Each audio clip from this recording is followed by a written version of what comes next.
A'udzubillahi minasyaitonirrajim. Bismillahirrahmanirrahim. Alhamdulillahi rabbil alamin, nahmaduhu wa nasta'inu wa nastaghfiruh. Wa na'udzu billahi min syururi anfusina wa min sayyiati a'malina. May yahdihillahu fala mudilla lahu wa may yudlil fala hadiya lahu. Asyhadu an la ilaha illallah wahdahu la syarika lah wa asyhadu anna Muhammadan abduhu wa rasuluh.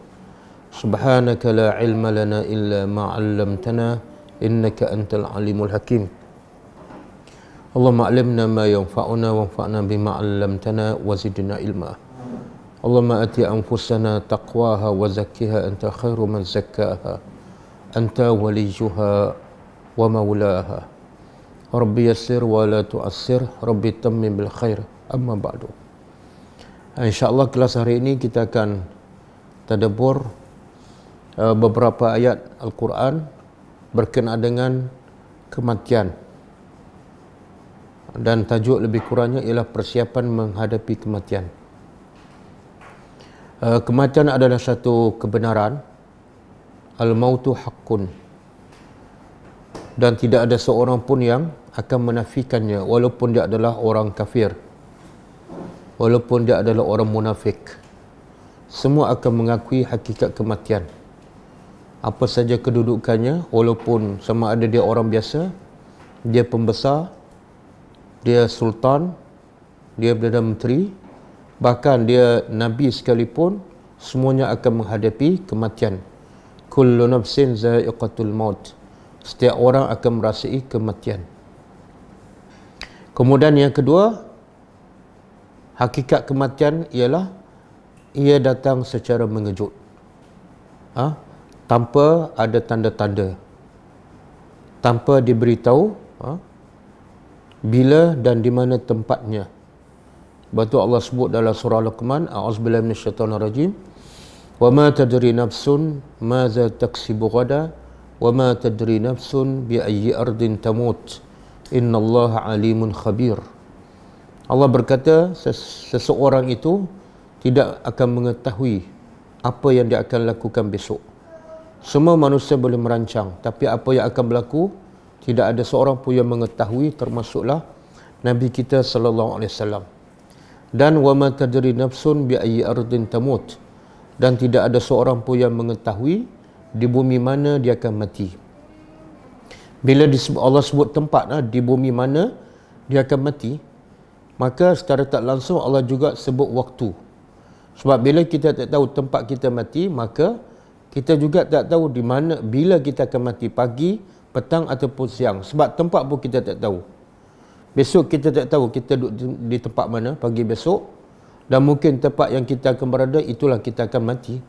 Mungkin dalam kereta, mungkin dalam rumah, mungkin dalam bilik air, mungkin tengah tidur, mungkin tengah berjalan, mungkin tengah makan. Jadi hakikat kedua ialah kematian itu akan datang secara mengejut. Bahkan Allah sebut dalam surah Al-Jumu'ah,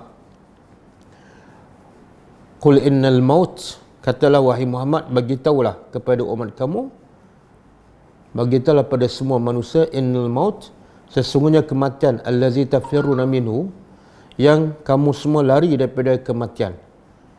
Semua orang tak nak mati, semua orang lari daripada kematian, maka Allah suruh Nabi bagitahu, fa innahu mulaqikum, dia akan datang jumpa kamu.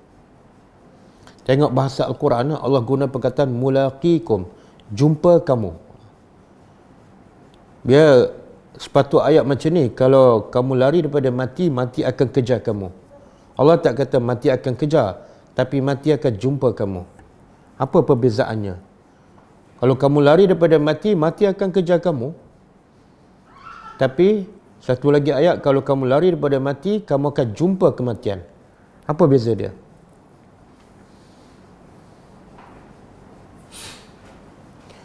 Kalau Allah kata, kalau kamu lari daripada mati, mati akan kejar kamu. Bila kejar tu mungkin dapat, mungkin tak. Tapi kalau Allah kata, bila kamu lari daripada mati, mati akan jumpa kamu. Maknanya, bila semakin kamu lari, semakin mati ada di hadapan kamu. Iaitu mulaqi, jumpa depan kamu. Jadi sebenar kamu lari daripada kematian, sebenar kamu nak jumpa kematian. Sebab mati akan jumpa kamu. Jadi kalau kita tadabbur ayat ni, kita akan lebih insaf bahawa mati tak boleh lari dan kita tidak ada pilihan. Melainkan bukan lari, melainkan kita buat persiapan sebaik yang mungkin.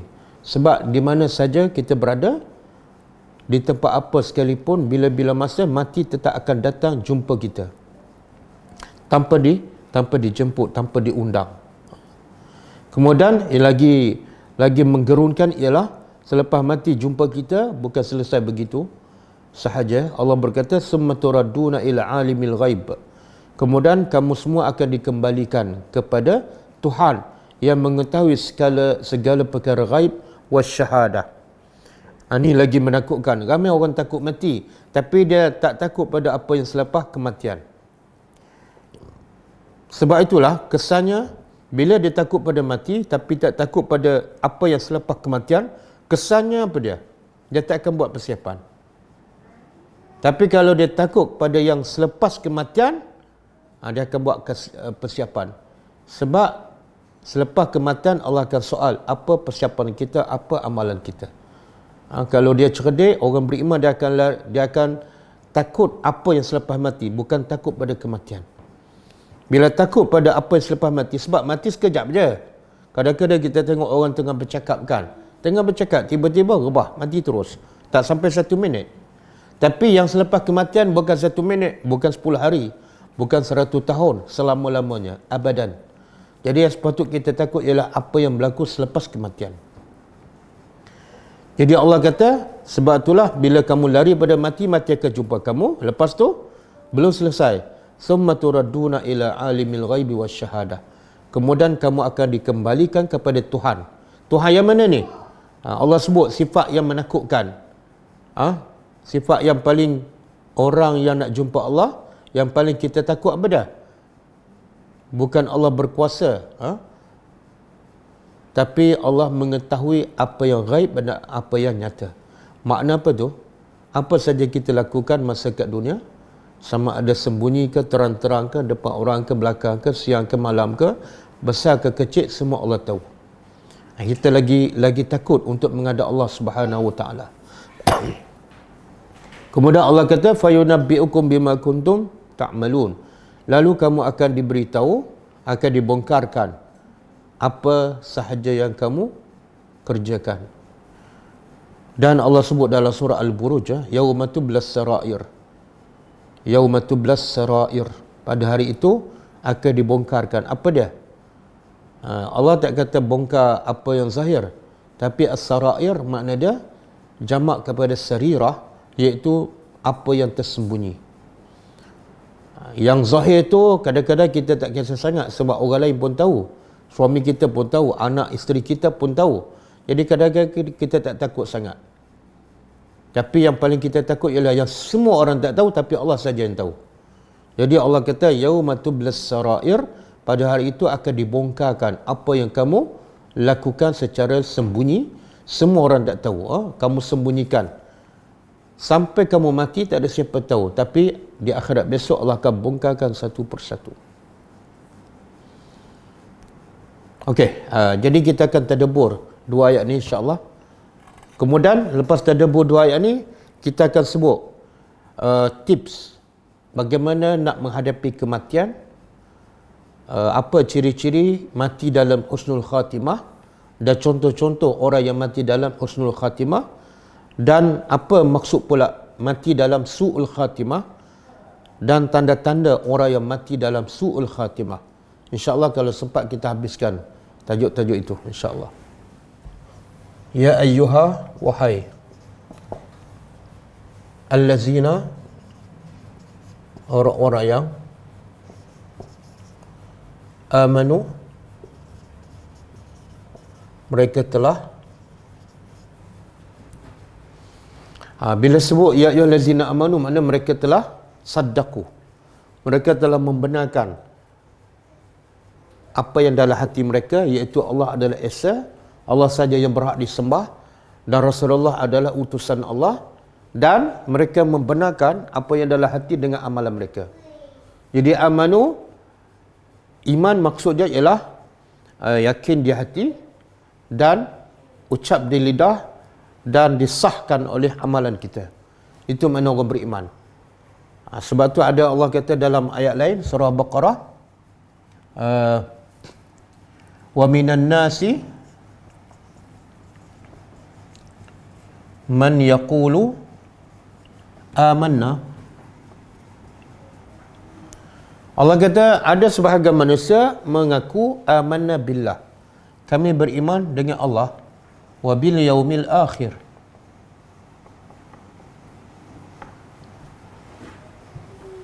Apa yang bercakap ialah mulut. Mulut mereka berkata kami beriman dengan Allah. Tapi sebagaimana kita sebut tadi, iman ialah keyakinan di hati dan apa yang diucap di lidah. Kemudian belum cukup. Satu lagi pelengkapnya ataupun pengesahnya ialah kita amalkan apa yang kita yakini di hati dan apa yang kita sebut di lidah. Sebab itulah ini kata-kata orang munafik. Mulutnya mengaku beriman dengan Allah, dengan hari akhirat. Tapi apa Allah kata? Wa ma hum bimu'minin. Sebenarnya mereka tak beriman. Tidaklah mereka sebenarnya beriman. Kenapa? Sebab tak cukup syarat iman. Iman mereka hanya yaqul, perkataan. Hati tak beriman.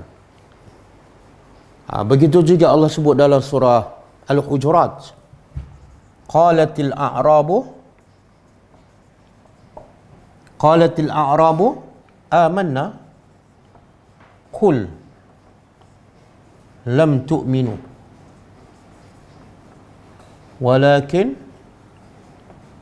qulu aslamna walamma yadkhulul iman fi qulubikum. Jadi Allah beritahu beriman tu bukan setakat ucapan di lidah, bukan setakat yakin di hati, tapi kena ada 3: yakin di hati, ucapan di lidah dan disahkan oleh amalannya. Jadi bukti seseorang itu beriman mesti ada amalannya yang berasal daripada apa yang dalam hatinya. Jadi sekarang dalam surah Al-Hujurat Allah rakam pula orang Arab Badui. Ada pendapat mengatakan ini juga ciri-ciri orang munafik. Ada juga mengatakan orang Arab Badui ini orang yang baru masuk Islam, tapi imannya tak sempurna. Qalatil A'rab, telah berkata orang-orang Arab Badui, amanna, kami telah beriman. Qul, turun ayat menempelak mereka dan Allah kata kepada Nabi, beritahu pada orang Badui ini yang mengaku beriman. Qul, katalah pada mereka, lam tu'minu, kamu sebenar belum beriman. Sebenar kamu belum beriman. Yang beriman hanya mulut kamu sahaja. Walakin qulu, tapi beritahulah pada mereka, qulu, sebutlah aslamna, kami baru masuk Islam. Apa beza Islam dengan iman? Islam ialah mengamalkan rukun Islam. Solat, puasa, haji, zakat. Adapun iman ialah mengamalkan rukun iman. Maknanya iman tu lebih kepada dalaman. Beriman dengan Allah, percaya pada hari akhirat, percaya pada qada dan qadar. Islam pula lebih kepada perbuatan. Dan Allah beritahu, walamma yadkhulul imanu fi qulubikum. Sebenarnya iman belum masuk dalam hati kamu. Iman belum masuk. Cuba bayangkan orang Arab, pertama orang Arab. Yang kedua duduk di zaman Nabi. Ada Nabi depan mereka mengaku beriman, Allah menafikan. Kita tak tahulah, kita Arab pun tak, Badui pun tak, Nabi pun tak ada depan kita, mengaku pula beriman. Rasanya lagi jauh. Okey, jadi Allah berkata pada siapa ni? Orang yang cukup 3 syarat. Yang mengaku beriman dalam hatinya, mengucap di lidahnya dan beramal sebagaimana yang diperintah. Ittaqullah, bertakwalah kepada Allah. Bertakwalah kepada Allah.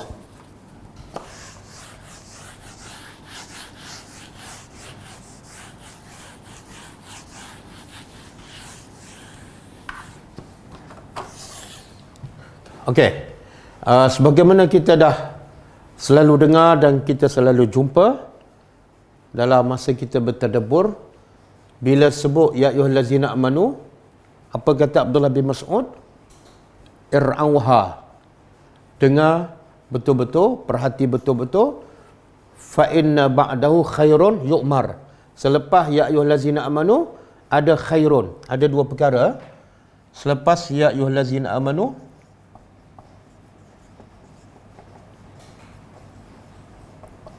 ada dua perkara. Satu khairun yu'mar. Yang kedua nahyun.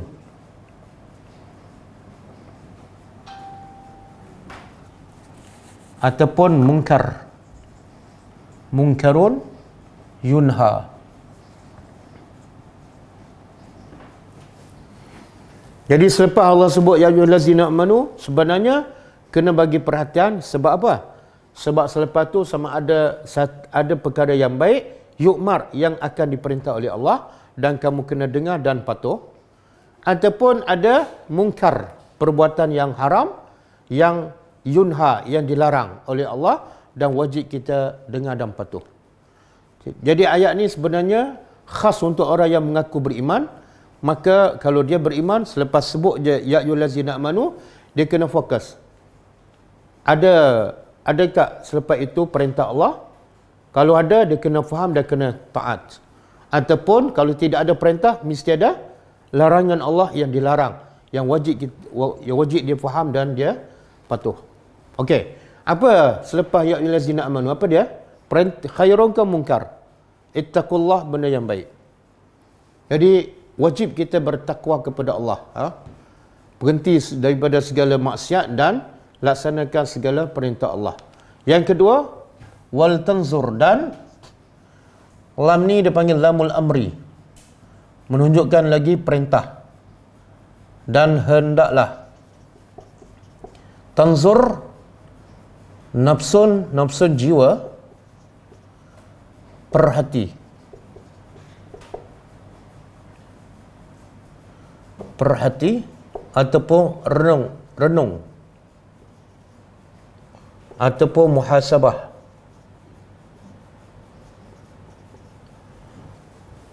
Perintah kedua ialah setiap jiwa, termasuk kita lah, wajib bermuhasabah, wajib perhati, wajib kita cek diri kita. Cek apa ni? Setiap orang kita cek diri kita kan? Setiap hari kita cek. Tapi biasa kita cek apa dia? Cek apa? Pertama sekali cek? Cek perut dulu. Bangun pagi cek perut dulu kan? Nak makan apa? Lepas tu baru cek poket kan? Lepas tu kalau nak pergi kerja, cek muka. Cek pakaian. Yang tu semua tak ada perintah Allah. Yang tu semua Allah tak perintah. Sebab apa? Sebab nak cek perut, nak cek pakaian, nak cek rumah, nak cek body, semua orang tahu.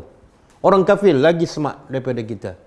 Jadi benda yang semua orang faham dan semua orang melakukan, Allah tak suruh. Itu fitrah semula jadi. Yang Allah suruh ialah apa dia? Yang manusia selalu lupa nak cek. Selalu manusia tak bagi perhatian. Apa dia? Cek diri dia, iaitu ma qaddamat. Apa yang telah dilakukan. Li ghadin, li untuk, ghadin besok.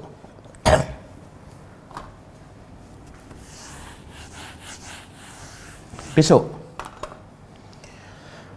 Besok ni Allah guna perkataan besok. Sebenarnya apa maksud dia? Apa maksud besok?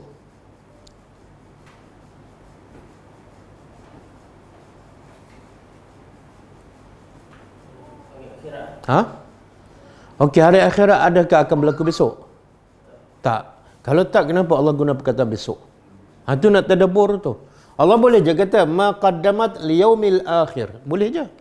Ataupun ma qaddamat liyaumil qiyamah. Tapi Allah tak guna tu. Bila Allah tak guna hari kiamat ke hari akhirat, sedangkan itulah maksudnya. Sebalik Allah guna perkataan ghad, ada sesuatu Allah nak bagi tahu. Cuba tadabbur, cuba fikir.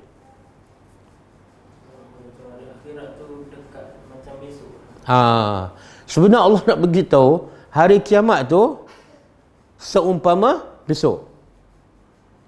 Jadi bila kita akan bersiap dengan segera, benda yang akan berlaku bulan depan ke ataupun berlaku besok? Besok. Jadi Allah nak kita jangan tangguh-tangguh lagi. Sebab apa? Sebab kiamat tu seolah berlaku besok. Ramai yang tak bersedia. Kenapa? Umur dia masih muda, pencen lambat lagi kan. Masih panjang umur. Jadi Allah betulkan cara dia berfikir, sebenarnya kiamat tu sebenarnya dekat sangat, seumpama besok.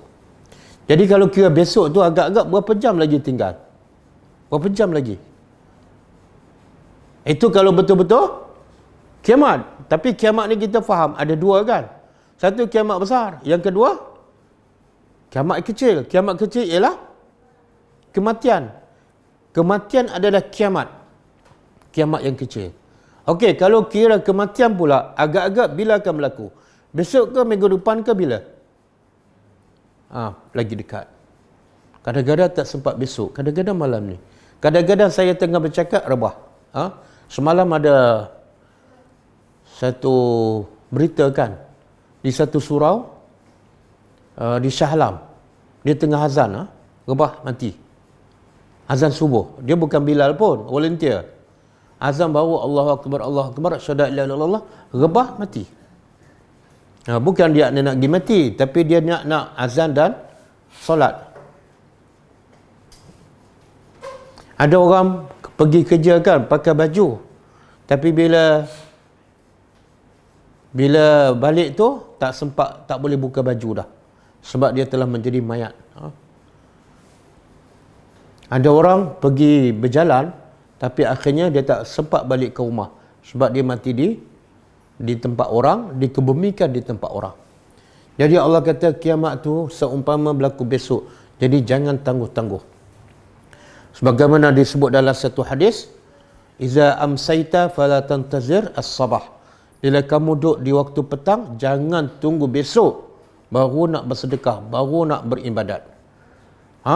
Bila berada di waktu petang, jangan tunggu besok baru nak zikir pagi. Tak, zikir petang. Wa iza asbahta fala tantaziri al-masa. Dan bila kamu berada di waktu pagi, jangan tunggu petang baru nak beramal, baru nak bersedekah, baru nak berzikir. Okey? Perhatilah apa yang kamu telah lakukan untuk hari kiamat ataupun untuk selepas kematian.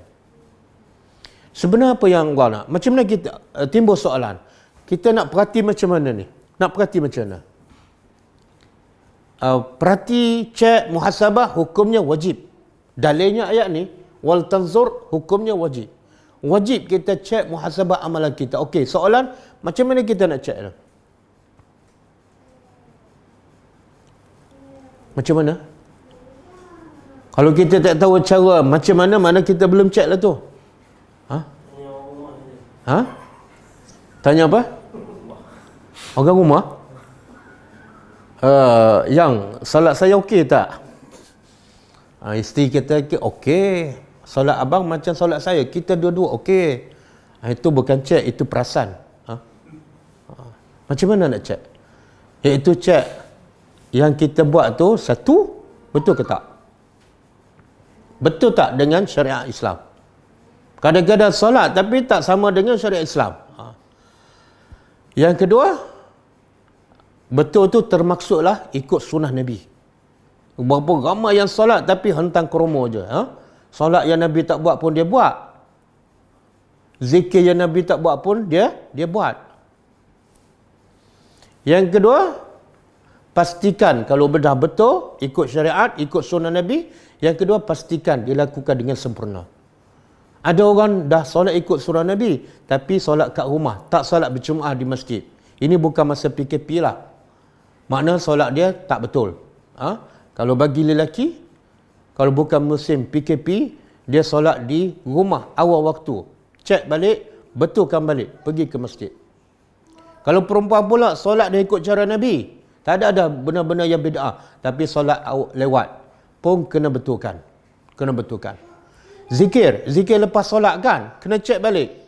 Adakah betul-betul bertepatan dengan zikir yang diajar oleh Nabi ataupun dah menyimpang?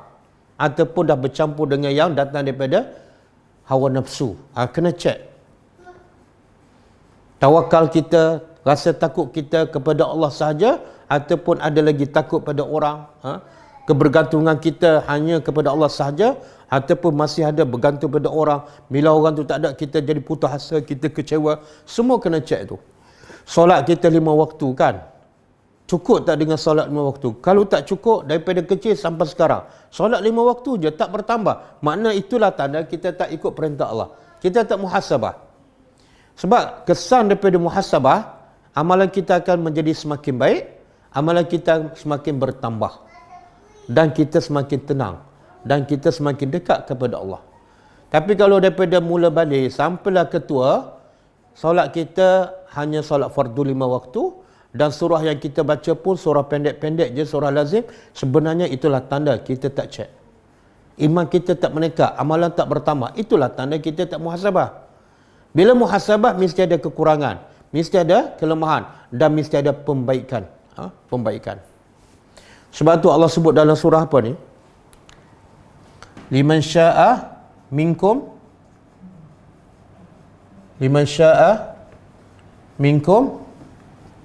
an yataqaddam atau yata'akhkhar.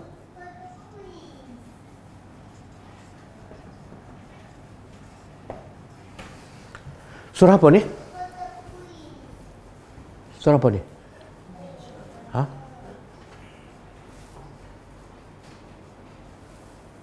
Ini bukan di awal ayat ni. Liman syaa minkum an yataqaddam aw yata'akhkhar. Kullu nafsin bila ini surah Mudaththir. Cuba cek ayat ke berapa? 30? Cuba baca ayat sebelum ni. Sebelum liman syaa. An-Nazira. Kemudian? Liman syaa. Nazira lil bashar.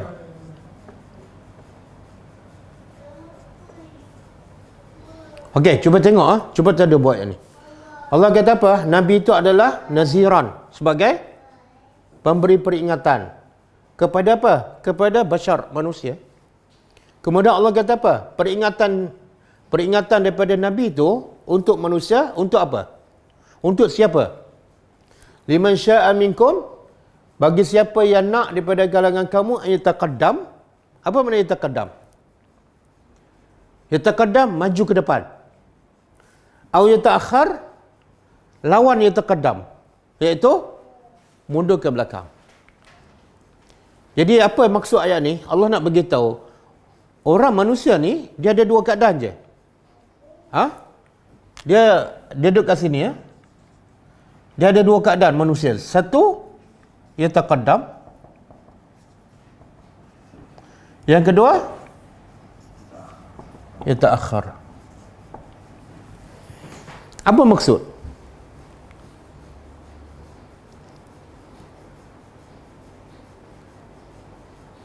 Ada tak yang ketiga? Yataqaddam ni majulah, maju ke depan. Maju. Yata'akhkhar, mundur. Jadi kenapa Allah sebut dua aja? Siapa yang nak daripada kalangan kamu maju ke depan, ataupun siapa yang nak mundur ke belakang. Kenapa Allah sebut dua aja? Ada tak satu lagi yang maju pun tak, mundur pun tak? Maintain je. Ada tak? Nah, pelajar boleh jawab, ada tak? Kalau ada lah, betul ke salah? Contohlah dia kata, Ustaz, saya ni maintain je, sedekah RM1 sehari daripada kecil sampai ketua. Maintain je. Betul ke tak? Saya ni Ustaz, solat 5 waktu je, maintain je. Tambah pun tak, kurang pun tak. Betul ke tak? Sebenarnya tak betul. Bercanggah dengan ayat ni. Sebenarnya Allah nak beritahu keadaan manusia, dua keadaan je. Kalau dia tak maju ke depan, dia akan mundur ke belakang. Tak ada yang apa dipanggil? Maintain. Tak ada. Kalau ada, itu perasan. Saya bagi contohkan. Orang umur 15 tahun, dia solat 5 waktu. Kan?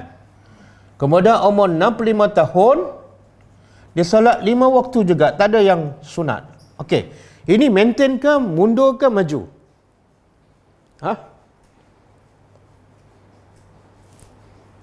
Umur 15, 5 waktu. Umur 65 pun 5 waktu juga. Tak tambah dengan solat sunat.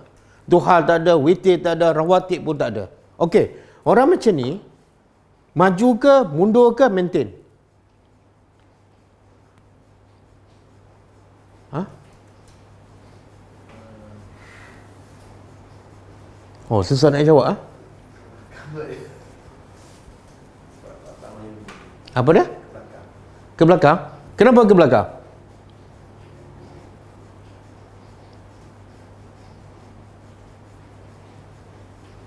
Kalau tengok macam tak ke belakang kan? Maintain kan? Ha, kalau tengok. Tapi sebenarnya hakikatnya dia ni, dia tak akhir. Mundur ke belakang. Kenapa? Sebab bila kamu 15 tahun, 5 waktu. Lambat lagi tak dengan kematian? Lambat kan? Bila umur 65 tahun, dah dekat tak dengan kematian?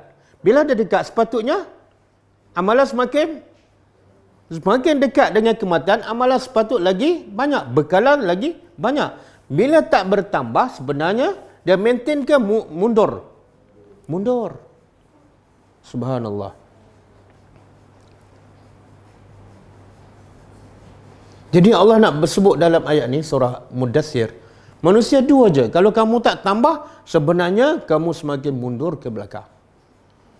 Macam mana nak tambah? Macam mana nak tingkatkan amalan kita, solat kita, sedekah kita, zikir kita, baca Quran kita? Caranya apa? Apa cara? Cara ni lah. Wal tanzur nafsun, muhasabah. Cara nak maju ialah muhasabah. Kalau tidak ada muhasabah, sebenarnya kita dah mundur. Tak muhasabah je, automatik dia mundur ke belakang. Dan kalau kita tak belajar kan, kita tak ada ilmu, kita tak akan muhasabah. Bila tak muhasabah, kita perasan, kita maintain. Sebenarnya kita semakin mundur ke belakang. Okey? Jadi muhasabahlah diri kita, amalan-amalan kita, hati kita, panas barang tu dah semakin surut ke, semakin berumur, semakin surut ataupun sama. Khusyuk kita dalam solat, dulu dengan kini beza tak? Kalau sama je, angkat takbir khayal je. Sedar-sedar bagi salam. Daripada dulu sampai sekarang. Mana kita semakin mundur. Semakin mundur. Kemudian Allah kata, wattaqullah. Dan bertakwalah kepada Allah. Berapa kali Allah ulang bertakwa? Ni Allah dah sebut dah, ittaqullah. Kemudian sebut sekali lagi, wattaqullah. Bila dah ulang tu menunjukkan apa? Takwa tu benda yang paling penting, paling asas dalam hidup. Bukan makan, bukan minum, bukan duit, bukan rumah. Takwa. Berapa ramai yang tidak ada rumah, tidak ada duit, tapi ada takwa. Dia selamat. Seperti Hajar, duduk tengah padang pasir. Semua tak ada. Tapi dia ada takwa, dia adalah orang yang beriman dan selamat. Pemuda Kahfi duduk dalam gua je. Tak ada apa-apa. Tapi dia ada bekalan takwa. Sebab tu Allah kata, Watazawwadu.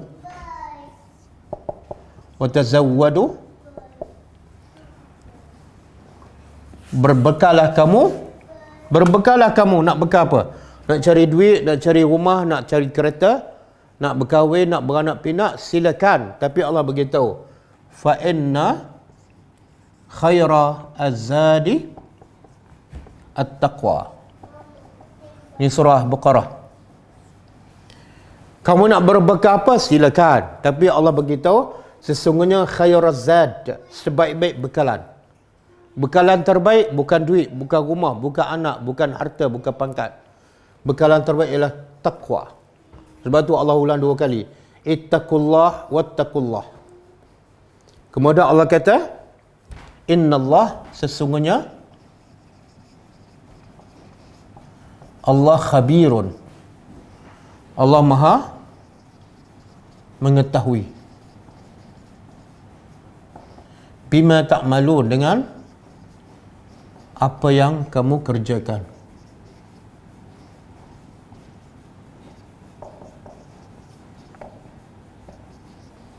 Jadi Allah tahu yang kamu kerja tu adakah tentang amalan hari akhirat ataupun amalan dunia. Yang kamu kerjakan adakah betul-betul ikhlas ataupun kerana ada kepentingan. Allah tahu. Jadi hujung ayat tu sebenarnya Allah nak bagi amaran. Bila beramal pastikan ikhlas. Bila buat apa saja, sedekah ke, berdakwah ke, pastikan ikhlas dan diterima oleh Allah, sebab Allah mengetahui apa saja yang kamu lakukan. Kemudian Allah bagi amaran lagi, wala takunu,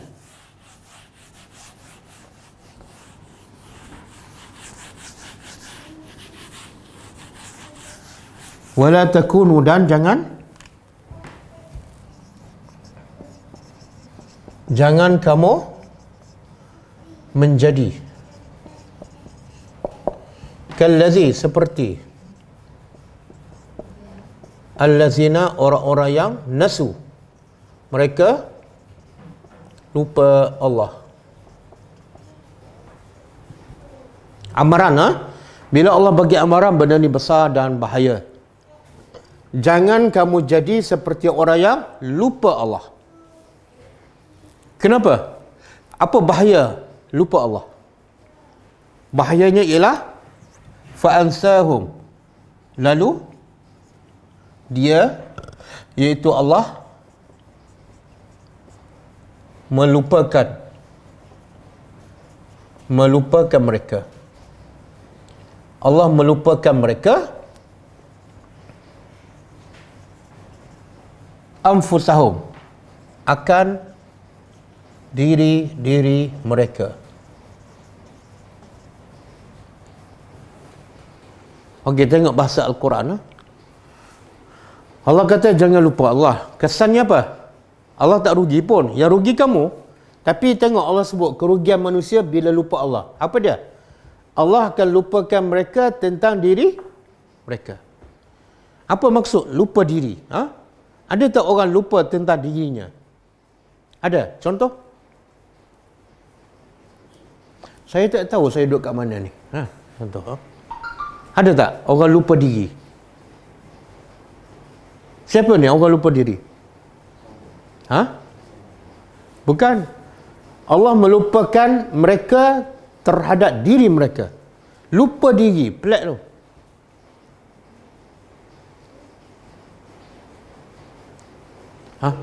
Apa dia? Firaun? Tak, ayat ni Allah tuju pada siapa ni? Orang beriman ni. Mana benda ni boleh berlaku pada orang beriman. Okey. Macam ni. Dia lupa, kita lupa diri kita, maksudnya ialah kita lupa nak buat baik untuk diri kita. Apa kebaikan yang paling utama untuk diri kita pada? Makan, minum, jaga kesihatan, ataupun amal soleh. Apa dia yang paling utama untuk diri kita? Amal soleh. Jadi bila Allah kata Allah melupakan mereka terhadap diri mereka, iaitu mereka lupa nak buat baik untuk diri mereka sendiri, khususnya untuk masa depan di akhirat. Lupa solat, lupa puasa, lupa zikir, lupa baca Quran. Tapi makan dia ingat. Makan obat lagi dia ingat. Pakai emas, bila keluar je ingat aja. Kadang-kadang ada sekotak emas dalam kereta dia. Quran tak ada. Betul tak? Berapa ramai yang tak lupa pakai emas tapi lupa berzikir pada Allah, lupa baca Quran. Berapa ramai yang jaga penjarakan sosial tapi tak jaga penjarakan ketika duduk dengan bukan mahram. Ini maksud ni. Dia lupa apa yang baik untuk diri dia. Yang baik untuk diri dia ialah bila mati nak bawa amalan. Tengok-tengok tak ada amalan. Benda yang boleh selamatkan dia daripada neraka, Allah jadikan dia lupa. Ini ulama kata penyakit paling bahaya, musibah paling besar ni. Lupa nak buat baik untuk diri sendiri. Jadi sepatutnya kita ambil pengajaran daripada COVID-19 kan. Berapa ramai yang manusia sangat-sangat prihatin sangat-sangat berjaga-jaga daripada COVID-19. Apa saja arahan, dia ikut A sampai Z. Walaupun kena keluarkan duit. Walaupun susah, nak bercakap pun susah. Tapi dia pakai juga topeng. Itu hanya nak mengelakkan daripada COVID-19. Tapi yang ni nak mengelakkan apa ni? Lupa untuk beramal soleh. Sepatut manusia lagi berjaga. Contohnya apa dia? Macam mana supaya kita tak lupa? Tak lupa beramal soleh, tak lupa buat baik untuk diri kita. Iaitu dengan tadabbur Al-Quran. Dengan kita belajar agama, dengan ilmu akan memandu kita supaya kita tidak sentiasa lupa. Berapa ramai yang di luar sana tak belajar, tak baca Quran, tak tadabbur, tak berzikir. Ya Allah, orang macam ni sebenarnya dalam bahaya walaupun dia selamat daripada COVID-19. Kemudian Allah kata, ulaika, mereka itulah humul fasikun,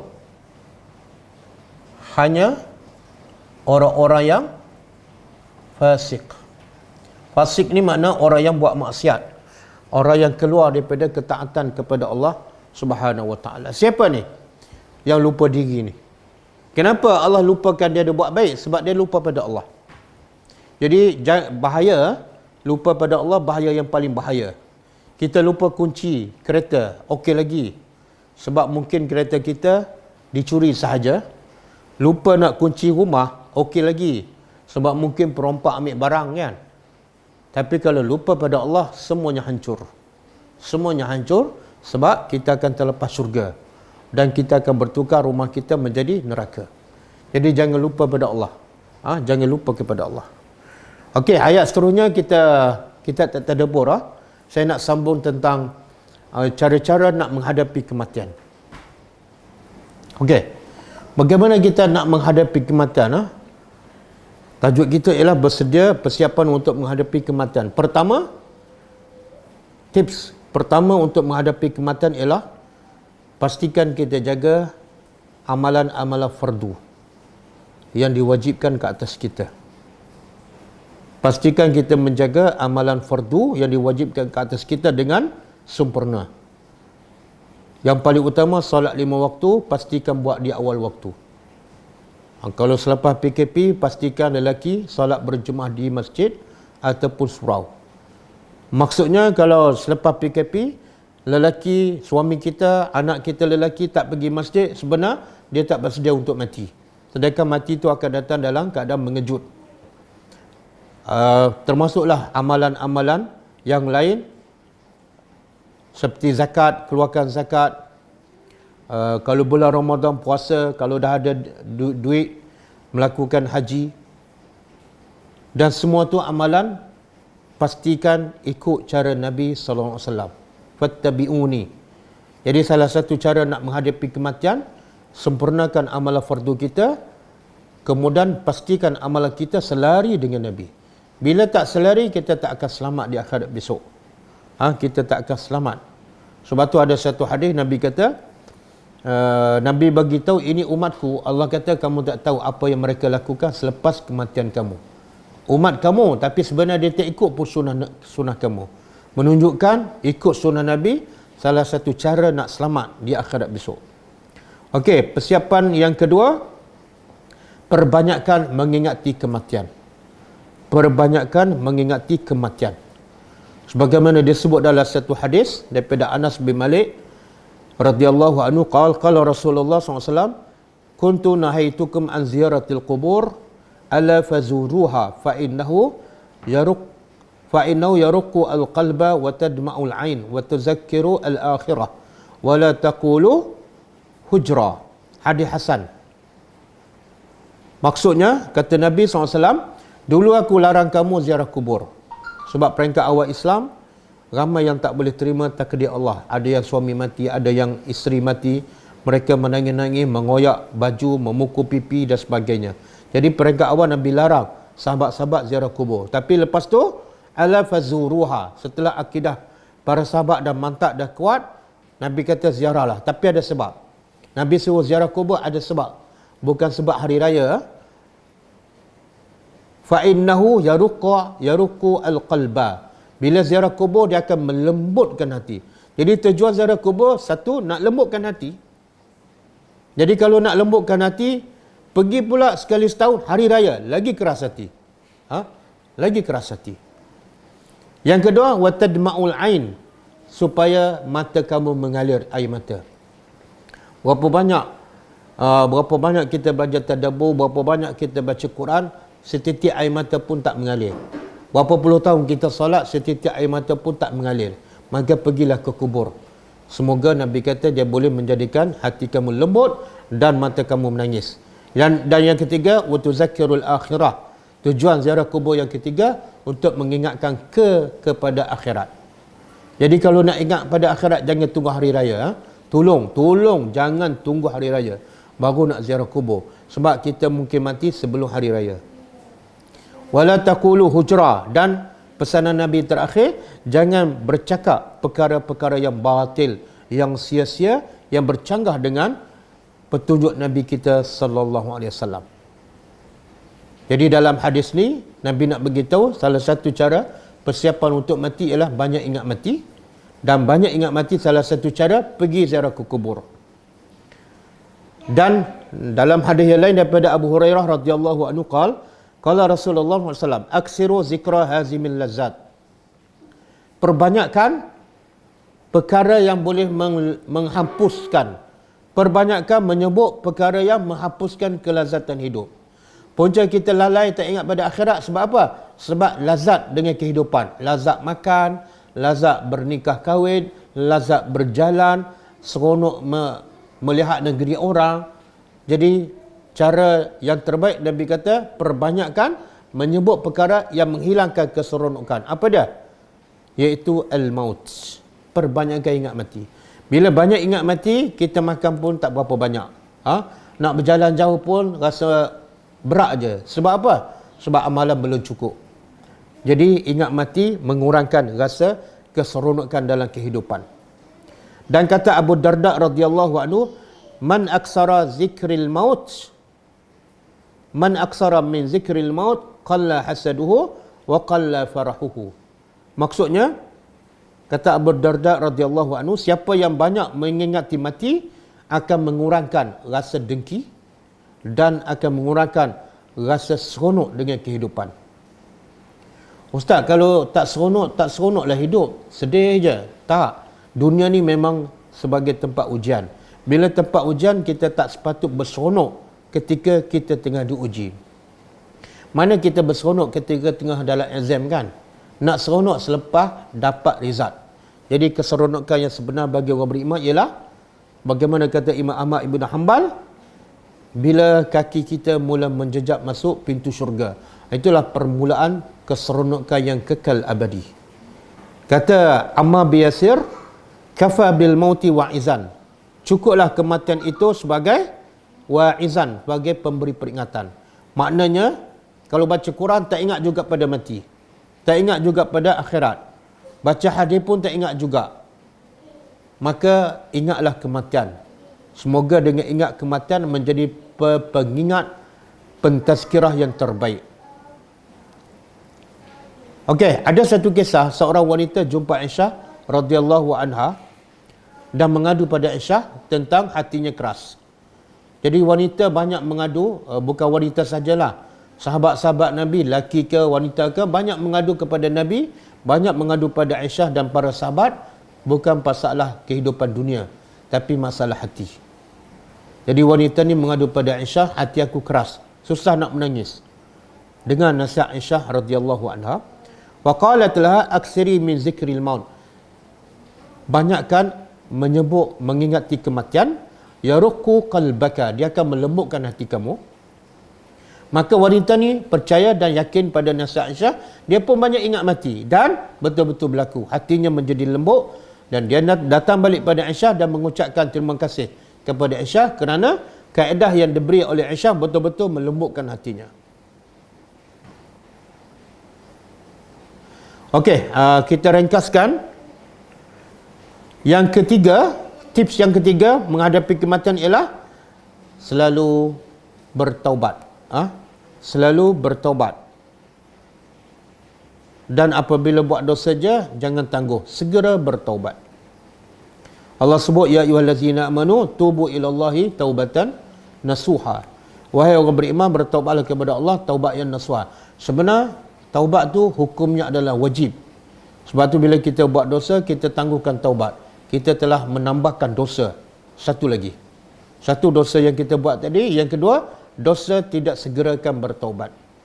Jadi bila tangguh bertaubat, dosa kita bertambah. Tangguh lagi, dosa bertambah. Itulah menyebabkan hati kita akan menjadi semakin keras. Syarat taubat diterima kita dah tahu kan. Pertama, tinggal dosa. Yang kedua, menyesal. Yang ketiga, berazam untuk tidak melakukan lagi. Itu kalau tak melibatkan dengan manusia. Kalau melibatkan dengan manusia, kena tambah satu lagi, syarat yang keempat, iaitu kena pulangkan hak yang kita ambil. Kalau duit, kena pulangkan duit. Kalau mangkuk pinggang ke, barang kita pinjam ke, walaupun dah lama, kalau nak bertaubat, wajib kita pulangkan. Ataupun kita minta halal. Termasuklah kalau kita mengumpat, kita kena sebut pada dia, minta dia halalkan. Kalau dia tak halalkan, itu kita tangguhlah. Sebab kita dah tahu risiko kesan daripada mengumpat. Jadi kalau tak cukup, 3 syarat ni, sebenarnya taubat kita tak akan diterima. Berapa ramai yang solat taubat setiap malam, tapi tak cukup syarat taubat. Dia tak menyesal. Dia tak berazam untuk meninggalkan, tapi solat taubat setiap malam, maka taubatnya tak akan diterima. Sebab syarat taubat diterima bukan solat sunat taubat, tapi 3 syarat yang saya sebut tadi. Kemudian bila kita bertaubat, nak menghadapi kematian kan, yang ketiga kena bertaubat. Apa tanda taubat kita diterima? Ramai yang bertanya kan, apa tanda taubat kita diterima? Pertama, kata ulama, taubat kita diterima tandanya ialah keadaan kita lebih baik daripada sebelum bertaubat. Akhlak kita, mulut kita, marah kita dah reda, nampak perubahan. Itu tanda pertama taubat diterima. Yang kedua, lepas bertaubat tu kita tetap rasa takut. Rasa bimbang, rasa risau, taubat kita tak diterima, takut amalan kita tak diterima, takut kita mati dalam keadaan tak beriman kepada Allah. Sampailah kita betul-betul mati. Masa tu malaikat akan datang bagi khabar gembira. Wa absyiru bil jannah allati kuntum tu'adun. Jadi bila dekat mati, malaikat bagi berita gembira, barulah hilang rasa takut.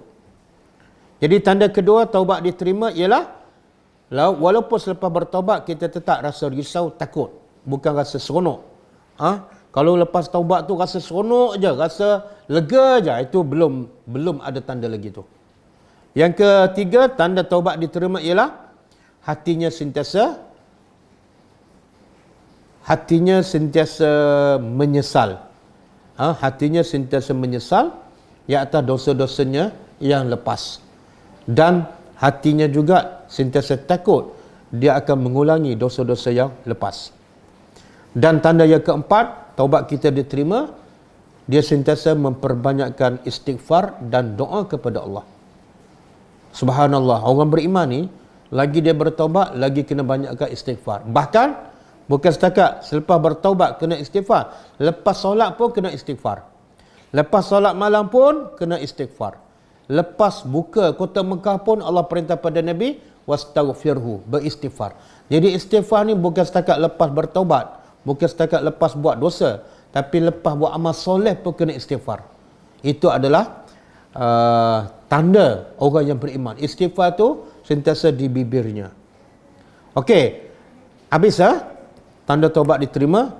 Okey, tips yang keempat sebagai persiapan menghadapi kematian, iaitu bersangka baik kepada Allah di saat kematian. Wajib bersangka baik. Ada satu hadis daripada Anas bin Malik radhiyallahu anhu, anna Nabi SAW dakhala ala syabin wa huwa fil maut. Daripada Anas bin Malik, sesungguhnya Nabi masuk kepada seorang pemuda yang sedang nazak. Maka dengar soalan Nabi kepada pemuda yang sedang nazak ni, kaifa tajiduka? Macam mana kamu dapati engkau? Nabi tak tanya sihat ke tak, dah makan ubat ke tak? Tak. Yang Nabi tanya ialah soalan yang paling penting dalam hidup orang beriman, khususnya di saat kematian. Nabi kata, macam mana perasaan engkau sekarang? Maka jawab pemuda itu, qal arjullah ya Rasulullah wa akhafu zunubi. Dua keadaan aku sekarang. Pertama, aku sangat-sangat mengharapkan rahmat Allah dan keampunannya. Dan yang kedua, aku sangat-sangat takut dengan dosa-dosaku yang begitu banyak. Dua keadaan, dua perasaan. Maka jawab Rasulullah SAW, la yajtami'ani fi qalbi abdin fi misli hazal mautin illa a'tahu Allahu ma yarju wa amanahu mimma yakhaf. Hadis Hasan, riwayat Ibnu Majah. Maksudnya Nabi kata, tidak berkumpul dua perkara ni. Dua perkara apa dah? Satu, mengharapkan rahmat Allah. Yang kedua, takut kepada azab Allah ketika saat kematian. Melainkan Allah, Nabi kata, Allah akan memberi apa yang diharap. Kalau diharap rahmat, Allah akan bagi rahmat. Diharap keampunan, Allah akan ampunkan. Dan juga Allah akan mengamankan hatinya, perasaannya daripada apa yang dia takut. Kalau dia takut azab, Allah akan amankan, Allah akan selamatkan. Maksudnya, tips yang keempat untuk menghadapi kematian ialah wajib kita bersangka baik kepada Allah walaupun dosa banyak mana sekalipun.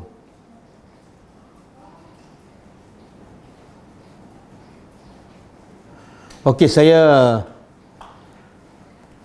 masa dah habis. Saya nak sebut ringkas antara contoh bagaimana salafus salih menghadapi saat kematian.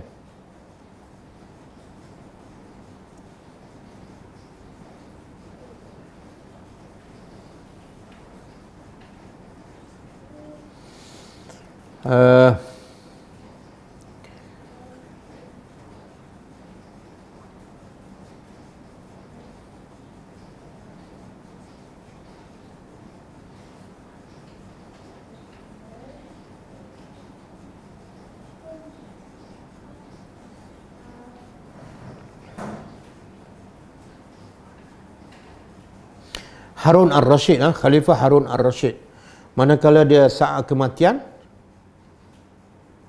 dia perintahkan supaya digali kuburnya, kemudian dibawa dia dekat kubur tu. Ini belum mati, dekat-dekat nak mati.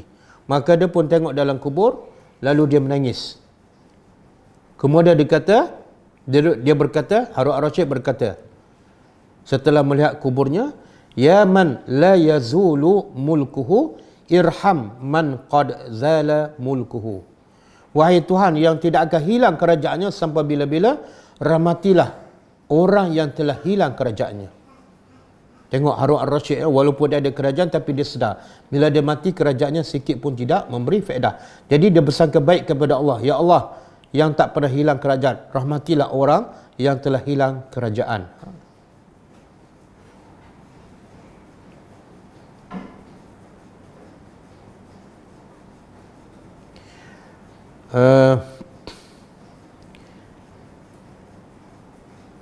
Ibrahim An-Nakhai, seorang salafus salih, manakala saat kematian rahimahullah, dia menangis. Lalu orang bertanya pada Ibrahim An-Nakhai, seorang ulama besar, apa sebab kamu menangis? Kamu ni ulama besar, banyak jasa kamu. Maka jawab Ibrahim An-Nakhai, antaziru rasulan. Aku menangis sebab aku sedang menunggu saat kedatangan Rasul daripada Tuhanku untuk memberi berita kepada aku, sama ada berita itu ke neraka ataupun ke syurga. Jadi seorang ulama yang besar, yang hebat, yang banyak jasa pun takut lagi tentang nasibnya, sama ada ke syurga ataupun ke neraka. Maka orang macam kita lagilah kena bersedia dan kena rasa takut. Kata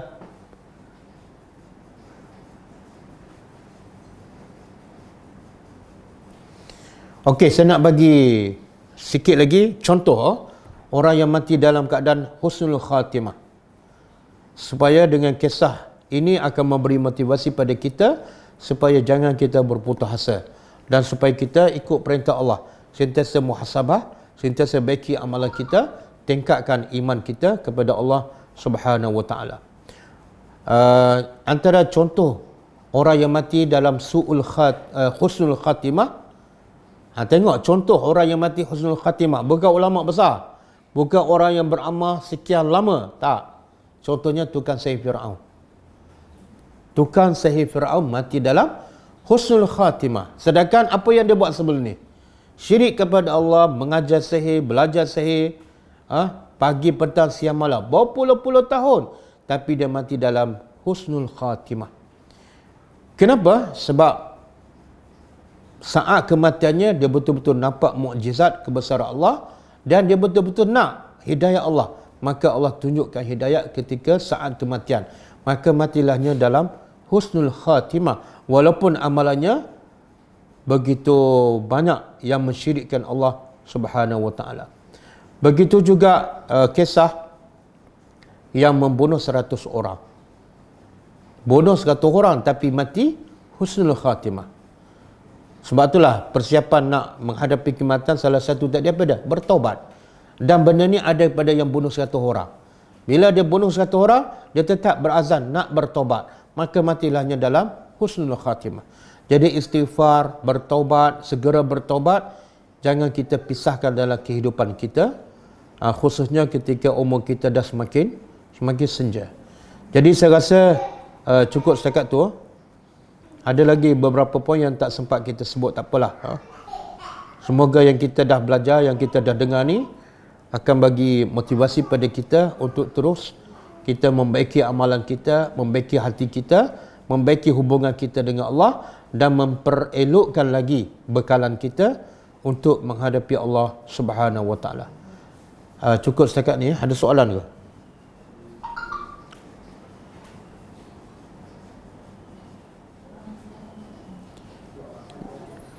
Okey, bawah sikit ni. Tak nampak. Tu. Anwar Rizal, okey. Salam. Doa khatam Al-Quran yang selalu dibaca itu ada hadis ke? Tak ada hadis. Doa yang panjang khatam Quran tu sebenarnya bukan daripada hadis yang sahih, bukan sunnah Nabi. Habis nak baca apa? Baca apa-apa doa yang sesuai dan tak perlu panjang.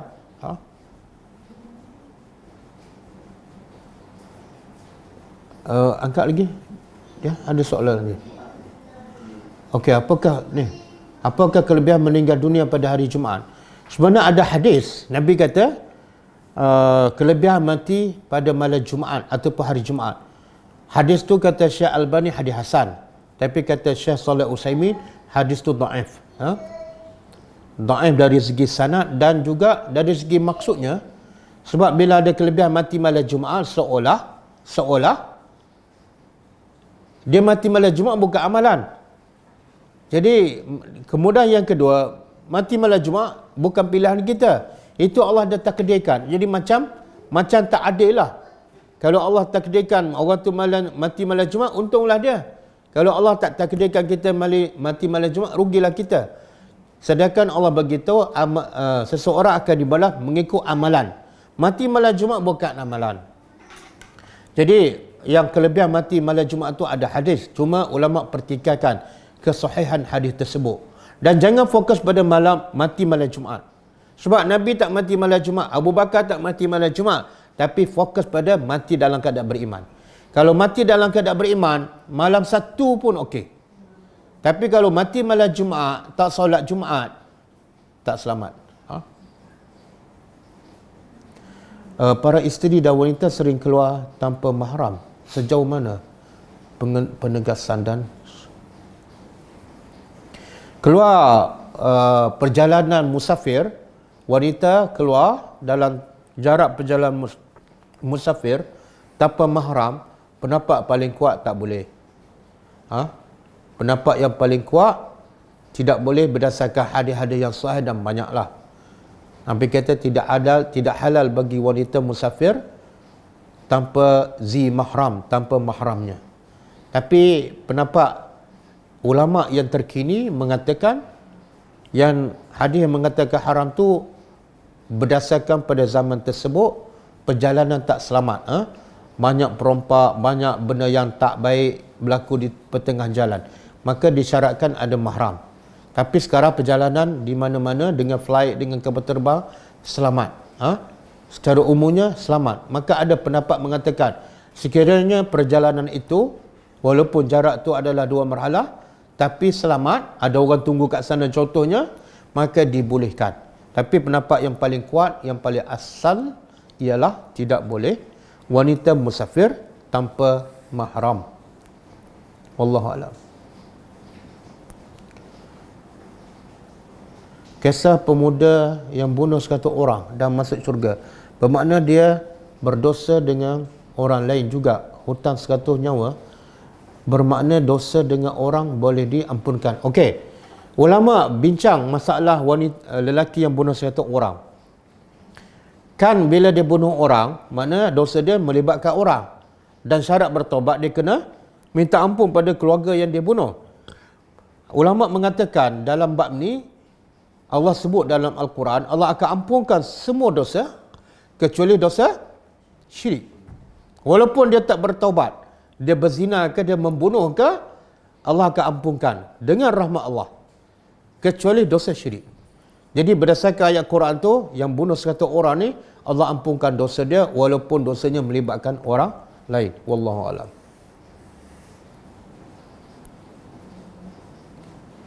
Apa ni Tok Guru Faiz ni? Ha?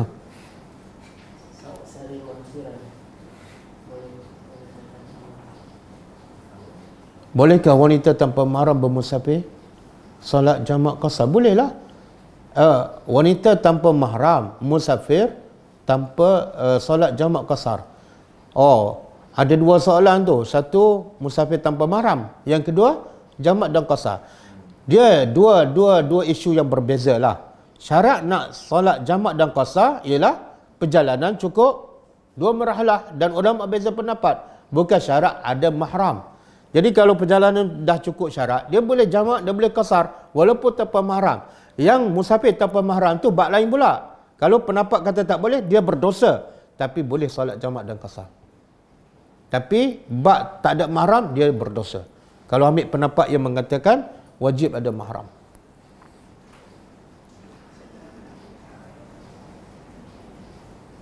Okey, dah. Kelas akan datang insya-Allah pada hari Isnin. Pukul 10 pagi. Dan kemungkinan sebab program kita sepatut kita pergi ke Kuala Kerai, sekolah tahfiz di Kuala Kerai, program kita minggu pertama dan minggu ketiga. Tapi sebab kes COVID-19 ni dah semakin menular, boleh berlaku di mana-mana sahaja, dan nasihat Kementerian Kesihatan pun jangan keluar ke mana-mana, duduk kat rumah aja. Jadi kita batal program kita di Kuala Kerai besok dan hari Ahad. Tapi insya-Allah kita akan buat juga kelas secara online dengan pelajar Ma'had Tahfiz Al-Hashimi, dan kita akan maklumkan dari semasa ke semasa pukul berapa, kelas apa. Kita akan bermula besok kelas tu insya-Allah. Nanti kita akan maklumkan, boleh buka Facebook Ghulam insya-Allah. Okey. Kita tutup sekali lagi untuk yang kali kedua.